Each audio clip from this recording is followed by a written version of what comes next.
June 1st, 2021, our weekly cover crop check. We're just south of the Dodge County Fairgrounds on a healthy soil, healthy farmer, grower participant. We are on week 52 on the first cover crop. The first cover crop is going to be kale. Actually, it's going to be rape and clover. I'm going to show that to you in just a little bit.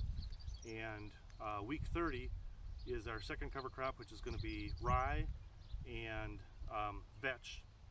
This was sprayed last week on Wednesday, so we're going on 5 days of when this is sprayed.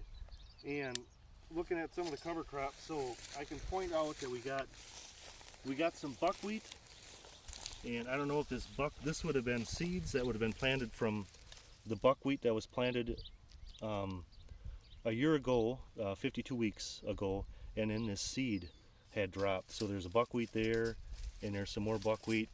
This is some buckwheat. So this might have been buckwheat that actually had got hit with Roundup, and we don't know if this is buckwheat that had just recently emerged. I guess we'll find out next week to see if buckwheat plants like that are dead. Okay, this is our kale or our rape. So last year when this had got frosted off or killed, I shouldn't say killed, the plant where the plant went dormant, and we can see where this two new shoots had started growing again. So this is a 52-week-old plant. The same thing with this. This thing just had a big crook in the root on the bottom, and we can see this actually shot up, and it actually had flowers. It actually had shot up and had flowers before it was sprayed last week on Wednesday. So again, this is a 52-week-old plant.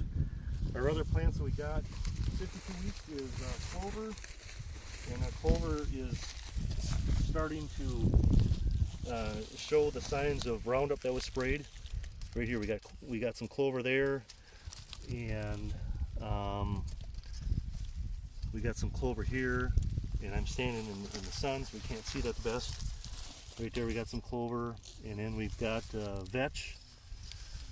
This vetch is planted around week 30 with the vetch, and that's gonna be look different.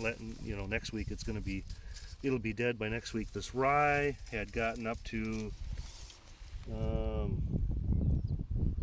probably 30 inches or so, I'm guessing.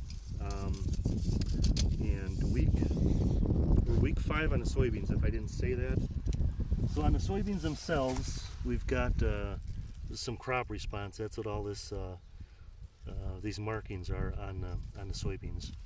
And we'll shoot a video going down the field to see what we have for growth here up on top.